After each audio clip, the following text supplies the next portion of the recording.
Welcome to another edition of Q&A Elk Shape. This is number 3. This is my mini podcast that I do just on YouTube where I'm going to answer your guys' questions. If you have a question, send it to elkshape@gmail.com. If I use your question, I'm going to send you a swag, a hat, a sticker, a slap on the ass. Thank you guys. Keep sending those questions. I'll try to answer them. Again, I'm not an expert. I'm just giving you my take and from my experience. I'm known probably more for fitness and public land, over-the-counter elk hunting. Today we're going to highlight 2 sponsors. First one's Exo Mountain Gear out of Boise, Idaho, and the second is Hoyt Archery. Hoyt is manufactured in Salt Lake City. I've been with them since 2006. This is a Carbon Defiant Turbo. I love Hoyt. They're the toughest bows.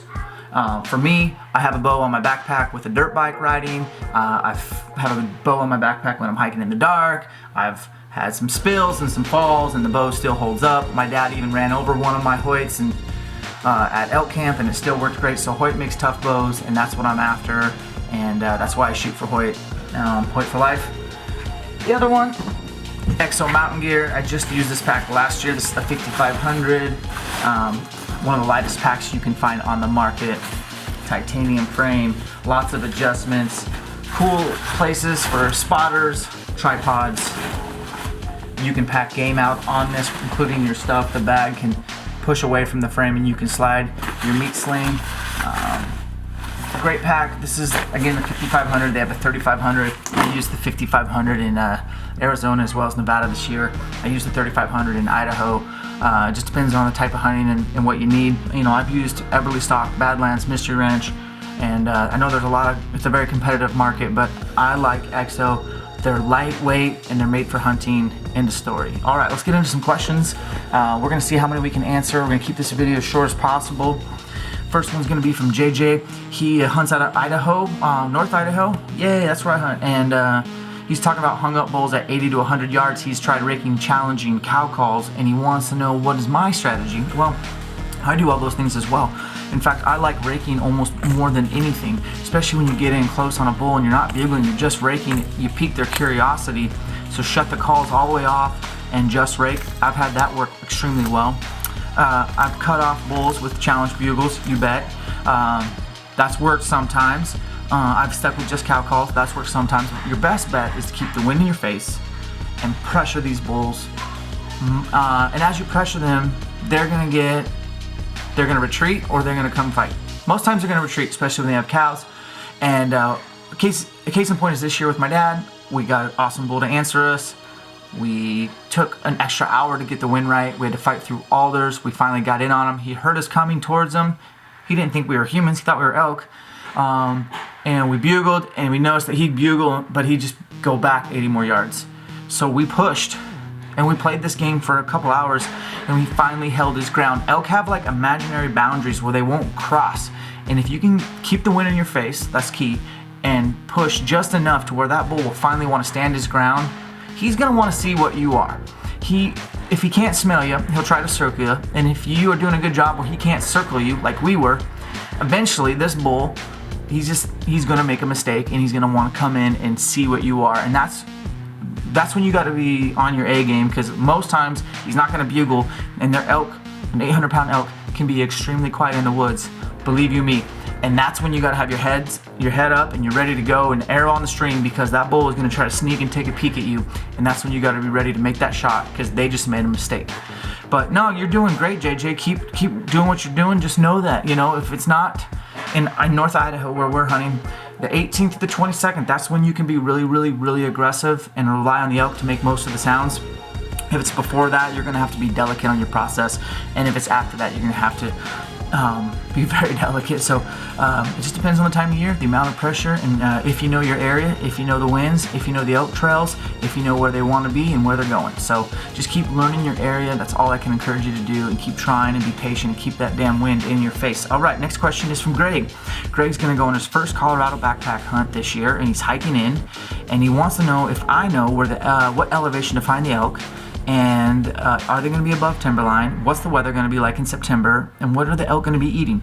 All right, Greg, really quick, congratulations on your first elk hunt. You better show up in shape. You're going to be at elevation. You're going to have backpacking in, and you better have done your homework. So you better find your unit. I assume it's an over-the-counter unit, since Colorado's got a tricky draw process with point creep.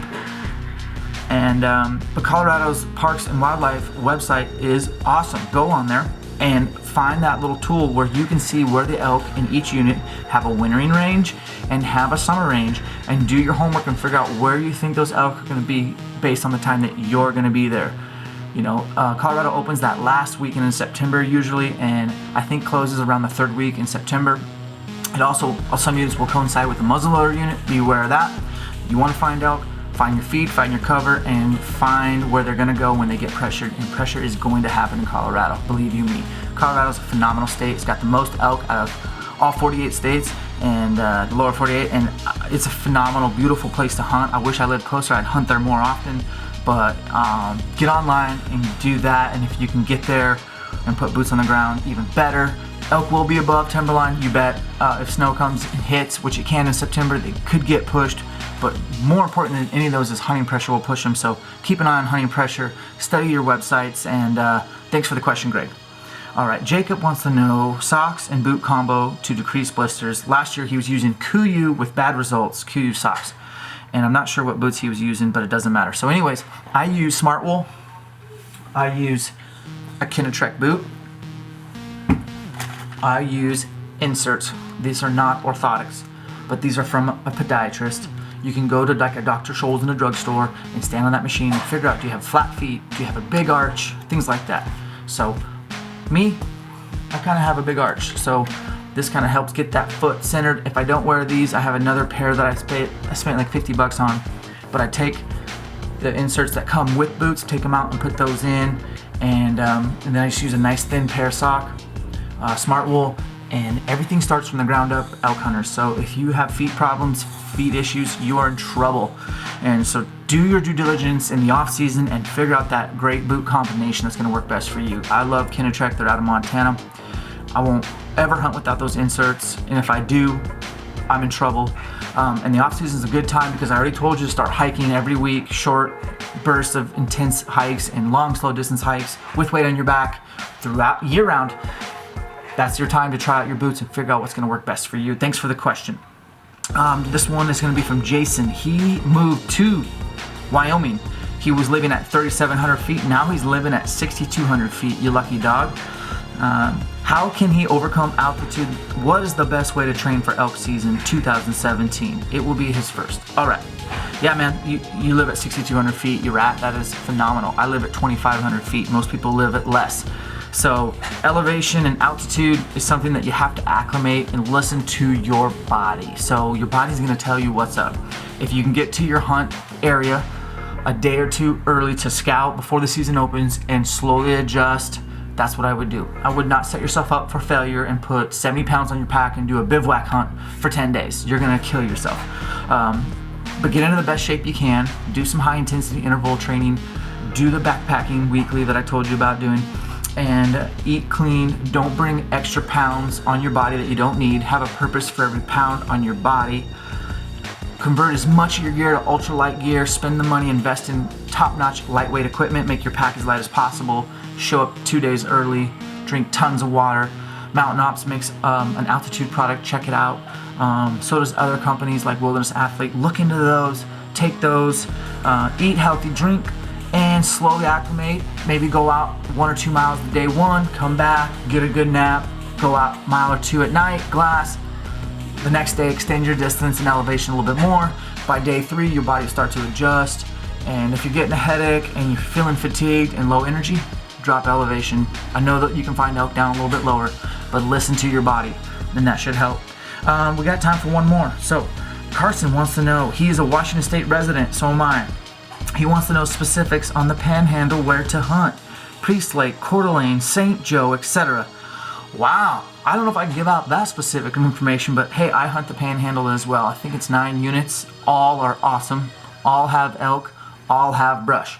All have a general season over the counter. If you choose an A or B tag, if you choose an B tag, you get about 10 days to hunt with a bow, and then you get about 10 days to hunt with a rifle in October, and so on and so forth. If you get the A tag, you get almost all of September, a little bit of October, a little bit of November, and a little bit of archery December. But so choose your tag, pick your unit. In Idaho, you have to pick your area. In this instance, you would pick the Panhandle. You'd have units 1 through 9.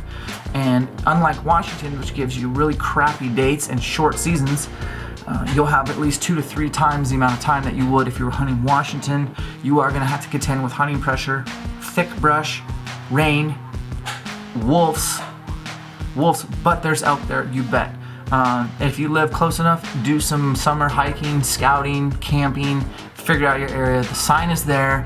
Even in the summer, the sign is there. Go find it. Go find your elk. Find these places these elk like to rut. And I'm saying green light, go for it. I think Idaho's got one of the most reasonable out-of-state prices for non-residents. It's $150-ish license, and then you can buy your hunting tag for $415 or $16, something like that. You can even buy a second tag, which is what I do. And yeah, I love Idaho. God bless Idaho. And get rid of those wolves, or at least manage them. So come over and get yourself a wolf tag, and do us a favor and help manage this thing called the wolves. So that's all the time we have for. Thanks for watching Elk Shape. Send those questions elkshape@gmail.com. I appreciate your guys' time, and we'll see you on the next one. Take care.